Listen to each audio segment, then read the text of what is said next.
Je suis actuellement à l'aéroport de Charles de Gaulle. Je vais prendre mon vol pour rentrer chez moi aux Émirats. J'étais à Paris pendant presque 1 mois et demi pour voir ma famille. Ça fait 1 mois et demi que je suis pas rentrée. Ça me fait trop bizarre. 1 mois et demi, c'est long. Et j'ai l'impression que j'oublie ma vie dans l'autre pays où je vis quand je vis trop longtemps ailleurs. Ça fait maintenant presque 5 ans en vrai que je vis à l'étranger puisque j'ai déménagé en 2021. 2 jours après mes 21 ans, littéralement. Et là, j'en ai 25. Et maintenant que j'ai assez de recul pour aborder le sujet, aborder la question et vous parler de ça, je vais le faire dans ce vlog. En fait, d'un côté, ça m'a fait beaucoup de bien d'être en France et devant ma famille. Et d'un autre côté, ça m'a vraiment manqué d'être chez moi. J'ai pas mes habitudes, j'ai pas ma chambre, j'ai pas mon appart, j'ai pas ma cuisine. Et en fait, c'est trop bizarre parce qu'en France, quand je rentre, je me sens chez moi, mais pas totalement, puisque j'ai pas ce qui fait totalement que je suis chez moi. Mais quand je reviens aux Émirats, je suis chez moi, mais je me sens pas aussi totalement chez moi parce que j'ai pas ce qui fait que je suis chez moi, c'est-à-dire ma famille. C'est-à-dire qu'en France, j'ai pas mon confort, aux Émirats, j'ai pas ma famille. Ce qui fait que je me sens un peu, pas totalement chez moi, un peu partout.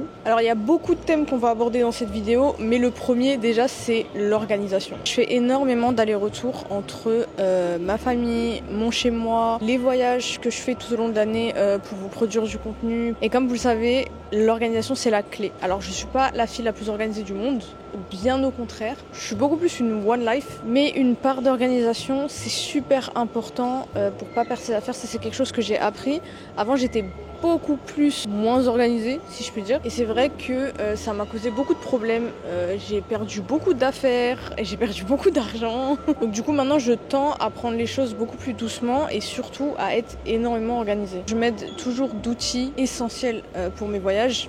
Mon téléphone. Mon téléphone, c'est vraiment la clé de l'organisation de tous mes voyages parce que je stocke tout dedans. Ma vie est dedans. Mais ce qui est d'autant plus incroyable désormais, c'est que maintenant, en fait, on a des téléphones avec de l'intelligence artificielle. Et ça, vous savez pas à quel point ça me change la vie en tant que fille qui voyage beaucoup, toute seule. Parce que je suis souvent toute seule. Il n'y a jamais personne pour me rappeler ce que je dois faire. Il n'y a jamais personne pour m'aider à m'organiser. Donc du coup, en fait, c'est essentiel pour moi d'avoir une sorte d'assistant. Et c'est pour ça que je dois vous parler de mon joujou favori, le Google Pixel 9a. Bon, déjà, on en parle de la couleur, s'il vous plaît. C'est une petite couleur lilas, comme ça. Je trouve que c'est trop beau. C'est trop une des couleurs de cet été. La taille, elle est parfaite pour mes mains. Moi qui n'ai pas des énormes mains. Donc, comme je vous disais, le téléphone, il est équipé de l'intelligence artificielle qui est Gemini. Une intelligence artificielle hyper avancée, hyper pratique. Je m'en sers beaucoup pour organiser mes voyages, pour avoir les meilleures dates, avec la meilleure période. J'aimerais trop commencer à voyager dans les pays, dans tout ce qui est Kazakhstan, Ouzbékistan, Mongolie. Le truc, c'est que j'y connais absolument rien et j'aimerais bien y aller pour observer les étoiles parce que je sais que là-bas, par contre, c'est incroyable. Dis Gemini, j'aimerais bien observer les étoiles au Kazakhstan. Est-ce que tu peux me donner la meilleure période et les meilleurs spots pour y aller l'année prochaine? Ah génial! Le Kazakhstan est un super choix pour observer les étoiles. La meilleure période, c'est vraiment de fin août à octobre. Le ciel est super clair à ce moment-là. Et pour les endroits, je te conseille le plateau d'Assi. C'est un spot réputé pour la pureté de son ciel. Parce que parfois, j'ai pas de visibilité en fait sur ce qui peut se passer. Également sur la météo, également sur même l'échange de monnaie. Et c'est vrai que vérifier des fois manuellement toutes ces informations, alors que je suis toujours dans le rush, j'organise mes voyages littéralement des fois 3 jours avant de partir, c'est vraiment un game changer. De toute façon, l'intelligence artificielle de nos jours, on l'utilise tous. Bien évidemment, pas dans l'excès. Voilà. Moi, je suis pas dans le côté où l'intelligence artificielle, c'est mon meilleur ami, je lui confie tout. C'est vraiment juste en termes d'organisation et en termes d'informations que je peux pas avoir à ma portée. Et surtout être en sécurité parce que quand on voyage seul, sachant que je voyage souvent seul, la sécurité c'est le plus important et c'est pour ça que l'organisation c'est la clé dans ce genre de truc parce que moins il y a d'organisation, plus il y a de risques d'être en danger en fait. Mon vol il est en train de partir, je vais aller prendre l'avion.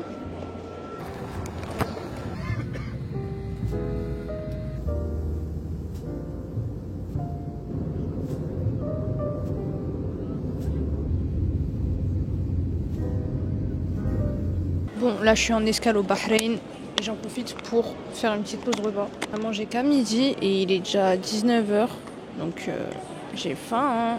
J'ai pris une salade de pois chiches. J'aime trop les pois chiches. J'ai pris des samoussas. Le vol il est passé hyper rapidement. J'ai dormi plus de la moitié du vol, bien évidemment. Mais c'est passé vraiment hyper rapidement. Enfin, j'ai pris Gulf Air pour ceux que ça intéresse. Et Gulf Air, ils font toujours une petite escale au Bahreïn parce que c'est une compagnie bahreïnie. Je sais pas comment on dit. Quelque chose auquel je fais super attention aussi quand je voyage, c'est bien choisir ma compagnie aérienne. Prendre la mauvaise compagnie aérienne, ça peut vous gâcher votre voyage. Perte de valise, retard qui vous fait manquer votre escale. Ça peut littéralement vous ruiner la vie, même au niveau du confort. Moi, en général, je prends toujours des compagnies du Golfe. C'est les meilleures, je trouve, personnellement. En termes de service, en termes d'assiduité. Ils sont hyper assidus, il n'y a aucun retard pratiquement. Franchement, j'ai eu... Avec tous les voyages que j'ai fait, je crois avec les compagnies du Golfe, j'ai dû avoir une fois un retard. En plus, ce qui est bien, c'est que les compagnies du Golfe, vous faites toujours une escale dans le pays de la compagnie aérienne. Par exemple, celle du Bahreïn, c'est la deuxième fois que je fais une escale ici parce que j'ai déjà pris Gulf Air. Et quand je vous dis, j'ai trouvé des parfums trop inédits ici, que j'ai retrouvé nulle part, ou sinon qui sont hyper durs à voir sur internet. Moi, je vous conseille, franchement, ça vous fait un peu voyager, voir d'autres pays. Si vous n'avez pas le temps de sortir, au moins vous voyez à l'aéroport, ça vous fait vous dégourdir les jambes aussi. Parce que moi, j'aime pas rester assise trop longtemps. Moi, j'aime trop les escales. J'ai aucun problème avec ça. Après, je fais toujours en sorte d'avoir une escale de moins de 3 heures. Et en général, j'ai souvent des escales au Qatar. L'aéroport du Qatar, c'est le meilleur du monde. Donc il y a tellement de trucs à faire. Un centre commercial, une forêt. Mais quand je prends mes vols en dernière minute, c'est vrai que des fois c'est compliqué. Des fois j'ai pas les compagnies que je veux. Et des fois même carrément, si j'ai pas la compagnie que je veux, je préfère décaler mon voyage de 1 ou 2 jours pour éviter tout problème. Parce qu'en fait, faut que vous sachiez qu'un problème, ça peut vous coûter beaucoup plus cher que prévu. Parce que les compagnies hyper low cost, s'il y a un retard ou un problème avec votre avion, dans le cas où ils doivent vous rembourser ou quoi, soit c'est hyper lent, soit ils vous remboursent à moitié parce que leur service après-vente il est hyper mal foutu. Voilà. Donc en fait, ça fait que ça vous coûte plus cher puisque vous allez devoir reprendre un vol à l'instant T si vous en trouvez pas un. Parfois même vous allez devoir casquer pour des taxis, pour des logements en plus, pour des repas en plus. Si vous perdez votre valise, vous allez devoir acheter des affaires en attendant de reprendre votre valise, même si bien évidemment ça peut arriver partout. Mais c'est vrai qu'il y a beaucoup plus de chances d'avoir ce genre de problème avec des compagnies qui sont pas très bien notées quoi. Donc finalement un vol que vous allez payer 200 € de moins, il y a de grands risques que vous les rattrapiez sur autre chose, sur un problème à régler. Et puis même la sécurité en fait, tout simplement. Même si encore une fois on est à l'abri de rien, avec rien. Mais moi c'est quelque chose que je vous conseille, c'est de toujours miser des bonnes compagnies. Renseignez-vous sur les compagnies avant de prendre les compagnies. Renseignez-vous sur leurs modalités de remboursement, leurs modalités en cas de problème, en cas de retard, en cas de perte de bagages. C'est grave important. Une fois que j'ai fini ça, là je vais aller prendre mon vol. Je crois que j'ai à peine 1h ou 1h30 de vol jusqu'à l'aéroport de Dubaï, donc ça va. Tchuss. Ça fait tellement longtemps que je suis pas rentrée. Attendez, d'abord je vais allumer la clim parce que là, il fait 50 degrés, c'est incroyable. Je suis arrivée dans mon quartier, j'ai l'impression qu'on était dans un sauna. Il commence à faire grave humide, du coup, là j'ai allumé la clim parce que là c'est pas possible. 35 degrés. Je vais baisser jusqu'à 20. Mais je pense qu'à 25 déjà je serais bien. Mais là 35 c'est pas trop supportable quoi. Je sais pas comment expliquer, j'ai passé la journée dans l'avion, littéralement, j'ai pris l'avion à 11h, là il est presque minuit, il est 20h et quelques en France, mais je sais pas, bizarrement c'était pas lourd, c'est pas chiant, ça s'est trop bien passé, et c'était smooth quoi. Je suis contente d'être chez moi, je vais rafraîchir cet appartement là avant de mourir de chaud, et je reviens tout de suite. Hey, on est le lendemain, j'étais trop fatiguée. J'ai fini ma douche, j'ai dormi direct, et ce que j'ai fait c'est que j'ai directement attaqué mes valises une fois réveillée. Et du coup je vais parler d'un autre sujet hyper important de ce qui fait que j'apprécie le fait de vivre à l'étranger et j'apprécie le fait quand même de vivre loin de chez moi. C'est parce que mes bases, elles sont solides. Et par base solide, ce que je veux dire, c'est que d'où je viens, qui je suis et les personnes qui ont permis de faire qui je suis, c'est-à-dire l'éducation de mes parents, mes amis d'enfance, tous les endroits en fait que j'ai traversés, j'ai respecté ce temps-là. En tout cas, j'ai fait au max. J'ai respecté ce temps-là dans le fait que ça a permis de me construire, dans le fait que toutes ces expériences, toutes ces personnes que j'ai rencontrées et les personnes qui sont encore là ont fait qui je suis. Et en fait, quand on respecte ça, et ben en fait, ça crée des bases solides qui fait que peu importe où vous allez, ces choses-là, elles viennent avec vous. Dans le sens où moi, par exemple, c'est pas parce que j'ai vécu en Corée du Sud, c'est pas parce que j'ai vécu aux Émirats, c'est pas parce que j'ai voyagé dans énormément de pays que j'ai pas ramené mon éducation avec moi. C'est pas parce que j'ai rencontré de nouvelles personnes ou d'autres carrément que j'ai rencontrés qui sont encore mes amis que j'ai oublié en fait tous les autres amis que je me suis fait et que j'ai pas appris des amitiés que je me suis faites par le passé. Ça c'est un truc que j'ai beaucoup remarqué avec le voyage. Vous allez voir en voyage et partout où vous allez vous installer, vous avez des gens qui fuient. Et même moi en quelque sorte, le fait que je sois là, je fuis un peu quelque chose. Moi, en toute honnêteté, c'est vraiment juste le confort. C'est qu'en France, je suis pas très à l'aise. Je vais pas m'étaler là-dessus, mais je pense que vous savez de quoi je parle. C'est-à-dire que moi, la vie en France, elle correspond pas à mes attentes et elle correspond pas à ce que j'attends d'une vie qui me convient. Et c'est ok. J'ai de la chance d'avoir pu faire les études que je voulais.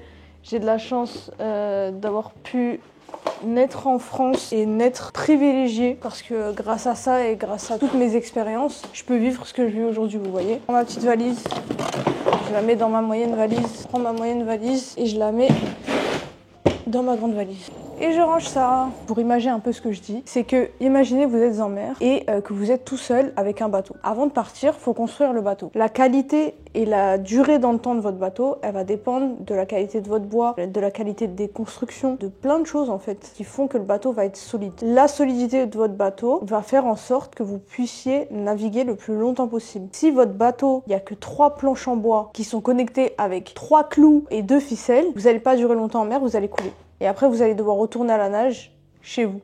Vous voyez? Alors que si vous avez pris le temps de faire un excellent bateau avec du bon bois, avec de la bonne main d'œuvre, si vous avez pris le temps d'apprendre les techniques pour faire votre bateau, si vous vous êtes entouré des bonnes personnes pour faire votre bateau aussi, votre bateau, il va durer peut-être même toute votre vie. Et ben moi je pense que la vie c'est pareil quand vous décidez d'aller à l'étranger, c'est que si vos fondations elles sont pas bonnes, vous allez couler. Et ce que je dis, c'est pas qu'il faut vivre que des bonnes expériences avant de partir de chez soi. Pas du tout. C'est ce que vous allez faire de toutes ces expériences. Même si elles sont toutes mauvaises, même si elles sont toutes catastrophiques, même si vous êtes passé par des moments horribles, ce que vous allez faire de ces expériences, ce qu'elles vont vous apprendre, ce que vous allez décider d'en apprendre, c'est ça qui va faire que votre bateau il va durer dans le temps. C'est ça qui va faire que votre tête, elle va toujours être terre à terre et connecté et concentré sur vos objectifs et ce que vous voulez de la vie et faire que vous allez choisir les bonnes personnes à chaque fois que vous rencontrez à l'étranger, ce qui fait que vous allez voir quand il y a quelque chose qui va pas et que vous allez vous en éloigner, ce qui fait que vous allez pas perdre le cap en fait tout simplement. Vous voyez, et ça c'est hyper important quand on est tout seul à l'étranger parce qu'en fait le truc c'est que quand vous êtes tout seul dans un autre pays, vous avez l'occasion de vous recréer une autre personnalité puisque personne n'est là en fait pour vous dire mais t'étais pas comme ça avant. Personne vous connaît. C'est un phénomène que je vois trop où il y a plein de gens en fait qui dans leur ancienne vie chez eux, c'était chaotique. Aucune base familiale, amicale. Ça n'a pas forcément été des gens très fiables dans leur pays. En venant à l'étranger, ils ont décidé de se recréer une autre personnalité, genre vraiment complètement, genre être quelqu'un d'autre. Sauf que ça, en fait, sur le long terme, ça dure pas. Et la réalité, en fait, elle va vite reprendre le dessus sur qui vous êtes réellement. Ça crée des problèmes. Il y a des gens qui se mettent dans des situations pas possibles à l'étranger, des problèmes d'argent, des problèmes de fréquentation, des problèmes avec leur travail, des problèmes avec leur visa, des problèmes... Bref. Et en plus, c'est d'autant pire pour eux parce qu'en fait, le truc, c'est qu'ils ont pas d'option. Maintenant qu'ils ont foutu en l'air, en fait, toute leur vie qu'ils avaient construite à l'étranger, ils ont plus rien vers quoi retourner. Je suis contente parce que comme j'ai réussi à toujours rester sincère dans ce que je faisais et toujours rester sincère auprès de mes rencontres, mes proches, ma famille et toutes les expériences que j'ai eues, ça fait que j'ai toujours quelque part où rentrer. Genre par exemple si ça va pas, si j'ai un problème financier, si mentalement ça va pas, je me sens pas très bien, j'ai de la chance d'avoir une famille, des amis vers qui je peux retourner et qui vont jamais me reprocher le fait d'être parti loin, qui vont jamais me reprocher le fait d'avoir fait le choix d'aller vivre à l'étranger. Donc voilà, c'est tout ce que je voulais dire par rapport à ça.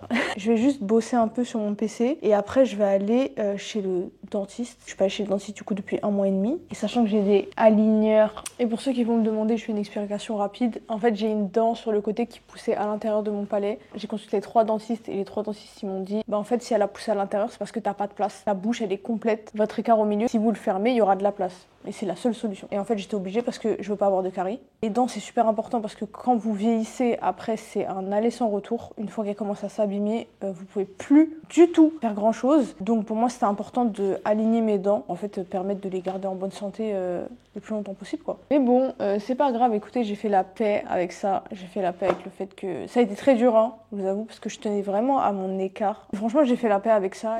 J'ai récupéré mes nouveaux aligneurs. C'est des trucs comme ça en plastique et ça vous aligne les dents. Et regardez celle-là. De base, elle était vraiment dans mon palais. Genre, on la voyait pas quand on me regardait de face comme ça. J'avais un trou. Et là, franchement, elle a pas mal avancé. Mais par contre, vous savez quoi? Je viens de me rendre compte qu'il y a un voyant qui s'est allumé. Le truc, c'est que je connais pas tous les voyants. C'est ma première voiture, vous voyez. Donc... Et quand j'ai des doutes comme ça, quand il y a des voyants qui s'allument ou quand je fais face à un truc en fait où je comprends pas. Vous pensez que l'assistant, il s'arrête à la discussion? J'ai mon assistant en vidéo, s'il vous plaît. Bon, là, c'est ma tête. Mais je peux lui montrer en fait ce qui se passe sur mon tableau de bord pour qu'il me dise en fait ce qui se passe. Regarde, tu vois le voyant orange là? Tu peux me dire ce que c'est? C'est le voyant de pression des pneus. Ce voyant s'allume quand la pression d'un ou plusieurs de tes pneus est trop basse. Vérifie la pression de tes pneus dès que possible.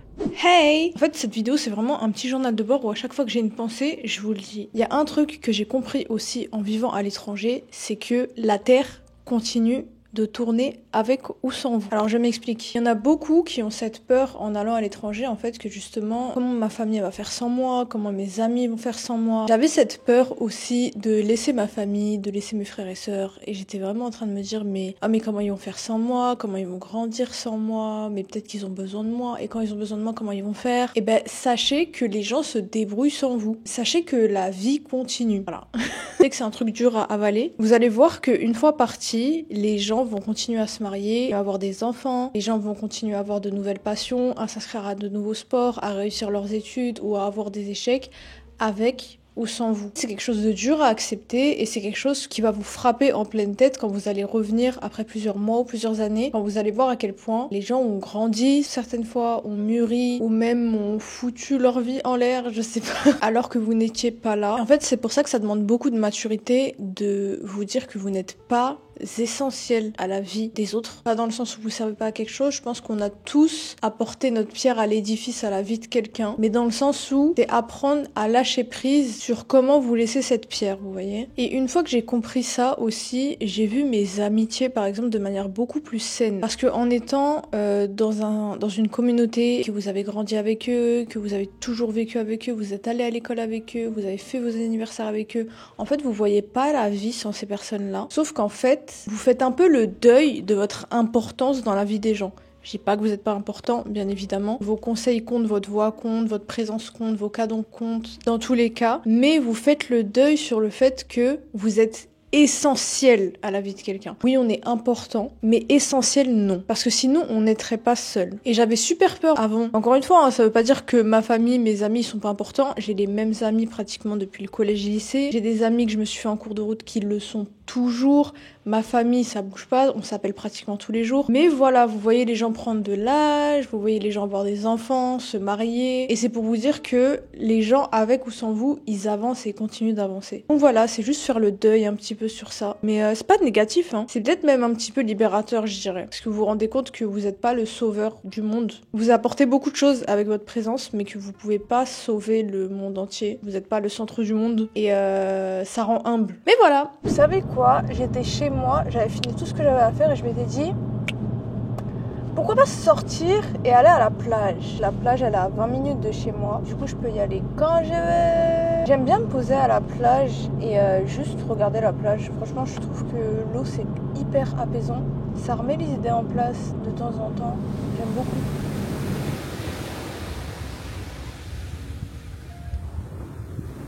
Maintenant que je suis assise, je vais vous parler d'un truc. C'est un sujet que je vois beaucoup revenir sur les réseaux sociaux et même en bas de mes vidéos à moi-même. C'est comment on se fait des amis à l'étranger. Quand vous êtes à l'étranger, vous allez avoir cette envie de vous faire des amis parce que vous allez vite vous sentir seul. Vous êtes loin de chez vous, vous n'avez pas votre famille, vous n'avez pas vos repères, vous n'avez pas votre culture. Et donc le premier truc que vous allez chercher à faire dans la plupart des cas, c'est sociabiliser. Alors ça, pour être honnête, j'ai pas de guide parfait. Mais par contre, je vais vous lire un truc que j'ai lu en ligne. C'est quelque chose qui fait beaucoup écho à la manière dont comment moi je vois mes amitiés chez moi ou à l'étranger. Donc c'est quelqu'un avec le username MyCowell qui a fait un texte hyper intéressant sur le fait de socialiser comme un jardinier. Et en fait elle dit que chaque relation, comme un sol, porte une histoire. Il y en a qui sont très fertiles, il y en a qui sont abîmés et il y en a qui sont en cours de guérison. Quand vous êtes à l'étranger, vous allez avoir cette envie de vous faire des amis parce que vous allez vite vous sentir seul. Vous êtes loin de chez vous, vous n'avez pas votre famille, vous n'avez pas vos repères, vous n'avez pas votre culture. Et donc le premier truc que vous allez chercher à faire dans la plupart des cas, c'est sociabiliser. Elle disait que déjà, chaque personne que vous allez croiser, c'est comme un sol. Quand vous allez planter dans un jardin, le sol, vous savez pas dans quelles conditions il est. Est-ce que le sol, il est intoxiqué par des produits chimiques? Est-ce qu'il est en période de guérison? Ou est-ce que le sol est super fertile et il est prêt à accueillir tout un tas de plantes? Ça, on sait pas. Et quand vous croisez des gens à l'étranger, vous ne savez pas dans quel état d'esprit ils sont. Et c'est pour ça que vient la deuxième étape. On écoute, on observe, et on n'impose pas. Votre présence, elle vaut mieux que votre performance pour apprendre à connaître les gens. Si vous êtes tout le temps dans la performance, tout le temps dans le show, tout le temps à vouloir montrer tous vos skills ou à vouloir absolument occuper l'attention, occuper l'espace, malheureusement vous n'allez pas laisser assez d'espace pour l'autre personne de se dévoiler et pour en fait la connaître finalement. Et en fait ça fait que vous allez créer une amitié avec vous-même puisque vous occupez tellement l'espace que la personne n'a pas l'occasion d'elle avoir de l'espace pour créer un lien donnant, vous voyez. Et du coup, comme un jardinier, on ne force pas la croissance d'une plante, aka l'amitié, on crée les bonnes conditions pour que cette amitié se fasse. Ensuite, le troisième point, c'est d'arroser ce qui nous nourrit. Ça veut dire que si vous donnez, mais que vous ne recevez rien en retour, posez-vous des questions. Parce que je pense qu'il y a beaucoup de personnes aussi, et c'est des sujets sur lesquels je discute beaucoup avec mes amis, même que je connais ici, c'est que j'ai des amis qui pensent que les amitiés, on donne et on n'attend pas en retour. Alors moi, je pars du principe où c'est pas quelque chose qui fonctionne. Aucune relation, elle est basée sur j'attends rien en retour. Même une mère qui va éduquer son enfant, qui va tout lui donner, elle attend en retour même un minimum de respect, un minimum d'affection, un minimum d'amour. Donc si vous voyez que vous donnez beaucoup et que vous n'avez rien en retour, même un sourire, même un peu de temps passé avec vous, même un ça va, posez-vous des questions sur réellement si vous êtes en train de lier une amitié ou juste une relation de on se voit parce que j'ai personne à qui parler et voilà. Ensuite, le prochain point, c'est d'accepter que toutes les graines ne poussent pas. Il faut accepter que c'est pas parce que vous avez croisé quelqu'un avec qui vous avez eu une bonne connexion que vous allez forcément être amis. Il y a des gens avec qui vous allez bien vous entendre, mais qui ne sont pas forcément faits pour être dans votre vie toute votre vie, ou dans votre vie toute la durée de votre séjour à l'étranger. Parce que, encore une fois, vous ne savez pas ce que ces personnes traversent. Peut-être qu'elles ont mis un masque de façade pour que vous vous entendiez bien, mais que ces personnes, elles traversent quelque chose de très difficile qui les rend incapables de se lier d'amitié et d'avoir des liens profonds avec quelqu'un sur le long terme. Donc, il faut accepter de laisser les gens s'en aller et de laisser les gens en fait juste passer dans vos vies quand c'est le cas. Et quand vous êtes dans ce mindset-là, bizarrement même, vous êtes beaucoup plus apte à accepter des amitiés qui vont faire long feu. Puisqu'en fait, vous n'êtes pas dans l'attente, vous n'êtes pas en fait dans le stress et l'angoisse de « Oh mon Dieu, elle me parle plus, ça veut dire qu'on va plus se voir ». J'ai des amis, dites-vous, on se parle pas pendant presque 1 an ou 2 ans. Et quand je reviens, dès que j'ai l'occasion de les voir, je les vois. Et on parle de choses encore plus profondes à chaque fois. Et ça renforce nos liens d'amitié à chaque fois. Et des fois, c'est même incongru parce que je pensais que c'était des personnes que j'allais juste croiser et que j'allais juste connaître par rapport au travail. Mais en fait, le fait de laisser le temps et de laisser l'espace, et ben en fait, des fois, sans prévenir, ça devient de très bonnes amitiés. Et du coup, ça me fait venir au prochain point. Il y a des plantes, vous ne devez pas les arroser tous les jours. Vous devez les arroser 1 fois par semaine. Il y en a que vous devez arroser 1 fois par mois. Il y en a que vous devez arroser tous les 6 mois. Cultiver ne veut pas dire cultiver au même rythme. Et je pense que c'est le plus gros problème des amitiés à l'étranger. Beaucoup de personnes à l'étranger sont dans un espèce d'état de survie où elles savent pas vraiment où elles vont, où elles savent pas vraiment comment sera leur avenir. Est-ce qu'elles vont rester dans le pays 1 an, 2 ans, 3 ans, 5 ans. Et du coup, il y a cette idée, en fait, d'aller vite dans la manière dont elles font leurs amitiés. De penser que, on a le point en commun d'être à l'étranger toutes les deux, on a le point en commun d'être sans nos familles, et ben du coup, tout ce qu'on n'a pas, on va le créer ensemble. C'est une très très mauvaise idée, d'accord ? Et c'est à cause de ça que du coup, il y a de très mauvaises surprises. J'entends beaucoup de choses de personnes à l'étranger qui, mais moi je pensais qu'on était amis, du jour au lendemain, elle m'a montré ce visage-là, c'était comme ma sœur, c'était comme la nanny. Calme. Vous connaissez depuis 2 mois. Vous vous êtes accroché à l'image d'une personne que vous êtes fait parce que c'est ce que vous vouliez dans une amitié quand vous aviez personne. Le problème, c'est que ce que vous ne trouvez pas à l'étranger, vous voulez le créer vous-même. Il y a cette fâcheuse tendance à vouloir voir en l'autre ce qu'on veut nous-mêmes. Et des fois, la personne ne l'a pas. Regardez ce coucher de soleil magnifique, s'il vous plaît. Ah là là là là, qu'est-ce que c'est beau. Et quand vous allez comprendre ça en amitié, vous allez voir comment vos relations à l'étranger, elles vont être plus saines, plus douces. Et en fait, pour déjà accepter tout ça dans la manière dont vous faites vos amitiés, c'est-à-dire faire son amitié comme un jardinier cultiverait ses plantes, il faut aussi accepter votre solitude. Il faut apprécier le temps que vous avez avec vous-même. Il faut apprécier les gamberges que vous avez avec vous-même. Il faut apprécier les émotions que vous traversez. Il faut apprécier les épreuves que vous traversez, même si c'est dur. Même si c'est pas facile, je dis pas que c'est facile. Même moi, il y a certains moments où je suis toute seule et je me dis, là, j'aurais bien aimé que mon père il soit là. Là, j'aurais bien aimé que ma mère elle soit là. Là, j'aurais bien aimé que ma pote de France elle soit là. Mais accepter que vous traversiez ça seul, ça va moins vous mettre dans la pression et dans l'envie de rusher la manière dont vous vous faites des amis à l'étranger. Et ça, c'est super important, les amis. Ça, c'est super important. C'est même le plus important. Parce que sachez que de mauvaises amitiés, ça peut ruiner votre expérience à l'étranger. Ça peut aller très très loin.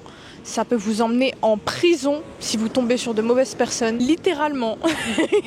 Franchement, j'ai vraiment beaucoup voyagé et j'ai vraiment entendu des histoires de... voilà. Mais voilà, tout ça c'est super important. Prenez-le en compte Et franchement, je vous souhaite de vous créer de très belles amitiés. C'est tout pour cette vidéo, voilà, de mes petits conseils de vie à l'étranger, un petit peu ma sagesse de quelqu'un qui vit à l'étranger depuis un peu longtemps. Je voulais pas vous donner mes conseils un peu bateaux et classiques de... Alors moi, je vous conseille d'avoir beaucoup d'économie, je vous conseille d'avoir beaucoup cela. Je pars du principe où tout part de là. Si ici c'est stable, vous êtes capable de tout dans la vie. J'espère en tout cas que cette vidéo vous aura plu. N'hésitez pas à me dire en commentaire ce que vous en avez pensé et vous, quels sont vos conseils, en tout cas pour ceux qui vivent à l'étranger comme moi depuis longtemps. Merci à Google Pixel de m'avoir accompagné pour cette vidéo et regardez, le téléphone il match le ciel pratiquement. Je vous laisse sur ça, on se retrouve bientôt pour une prochaine vidéo. Prenez soin de vous et bisous.